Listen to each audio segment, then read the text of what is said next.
अरे क्या बात है चांदनी, मैं कई दिनों से देख रहा हूँ तुम उदास हो। क्या बात है बताओ ना। यहाँ रहने में कोई परेशानी है क्या? अगर कोई बात है तो मुझे बताओ। ऐसी कोई बात नहीं, यहाँ मुझे कोई समस्या नहीं है। लेकिन माँ घर पर अकेली हैं। मैं कभी उनसे दूर नहीं रही। ऊपर से वो बीमार भी रहती है। उन्हीं की चिंता हो रही है। ओह, तो ऐसा करते हैं, चलो मैं तुम्हें कुछ दिनों के लिए मायके छुड़ाता हूँ, वहाँ रह आओ।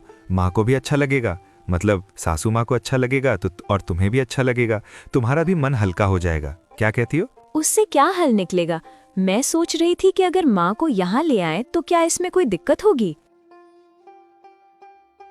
क्या ये ससुराल तुम्हें सराय लगता है? शादी हो गई है, अब यहीं रहना होगा। अपनी माँ को यहाँ लाकर रखोगी तो लोग क्या कहेंगे? अगर माँ से इतना ही लगाव था तो शादी क्यों की? इस घर में रहना है तो जैसे मैं कहूँ वैसे रहो, नहीं तो अपने मायके चली जाओ।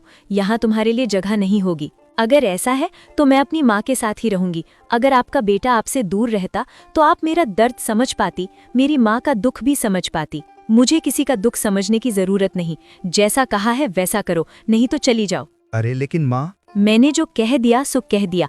अब मैं एक शब्द भी नहीं सुनूंगी।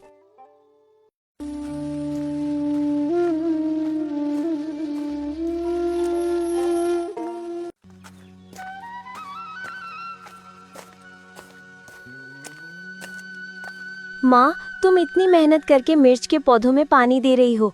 अब तुम्हें मेहनत करने की जरूरत नहीं। देखो मैं आ गई हूँ। अरे नीलम, तू आ गई? कितने दिन हो गए तुझे देखे। मैं भी तुझे देखने नहीं आ पाई, तबीयत ठीक नहीं थी। तू अकेली आई है? दामाद जी कहाँ हैं? वो बाजार तक छोड़ गए हैं, बाद में आएंगे। लेकिन तुम्हारी तबीयत तो बहुत खराब लग रही है। खराब हो तो भी क्या करें? पहले तू थी तो सेवा कर लेती थी, अब तुझे शादी करके विदा कर दिया। मेरी देखभाल कौन करेगा? तुम चिंता मत करो, अब से मैं यहीं रहूंगी। मिर्च के पौधों की हालत भी अच्छी नहीं है। नया काम शुरू करेंगे। इस बार सिर्फ मिर्च नहीं बेचेंगे, बल्कि मिर्च से कचौरी बनाकर बाजार में बेचेंगे। ये तो क्या कह रही है? यहीं रहेगी? तेरी सास नाराज नहीं होगी? मैंने सासू माँ से कहा था कि आपको यहाँ ले आएं, लेकिन वो नहीं मानी, इसलिए मैं खुद आपके पास आ गई। अब यहीं रहूंगी। ये तूने ठीक नहीं किया। अपनी सास से झगड़कर यहाँ चली आई। अभी वापस जा। जो जरूरी था वही किया। आपको इन बातों की चिंता करने की जरूरत नहीं। चलो अंदर चलो, नए काम की तैयारी करनी है। अरे देवी जी, अरे कहाँ, ये लो, आप यहाँ बैठी हैं और उधर आपकी इज्जत मिट्टी में मिल रही है। आपको खबर वबर है कुछ? मैं तुम्हें पहचान नहीं पा रही। कौन हो तुम और ये कैसी बेकार की बातें कर रहे हो? आप मुझे नहीं जानती। मैं तो आपके भले के लिए आया हूँ। मेरी बात नहीं मानेंगी तो आप ही का नुकसान होगा। हमारा नुकसान? कैसा नुकसान?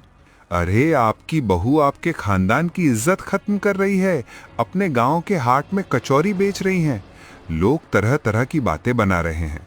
कहते हैं वाह वाह वाह वाह वाह वाह, अमीर परिवार की बहू चली कचौरी बेचने। अब बताइए भला बदनामी किसकी होगी? आप ही की ना होगी? हैं, बताइए। उस माखन लाल की बात मानकर उसे बहू बनाना मेरी सबसे बड़ी गलती थी। अब इज्जत कुछ नहीं बची। अब क्या करूं? मैं तो कहता हूँ देवी जी, अगर इज्जत बचानी है तो उसे रोकना होगा, नहीं तो लोग तो यूं ही तरह तरह की बातें बनाते रहेंगे। फिर आपको तो पता है, तिल का ताड़ और राई का पहाड़ बनते देर न लगती। नहीं, मैं यूं चुप नहीं बैठूंगी। कुछ ना कुछ तो करना ही होगा। इस लड़की ने तो मेरे घर में अशांति फैला दी। तुम जाओ, धन्यवाद। अब मैं देखती हूँ क्या करना है।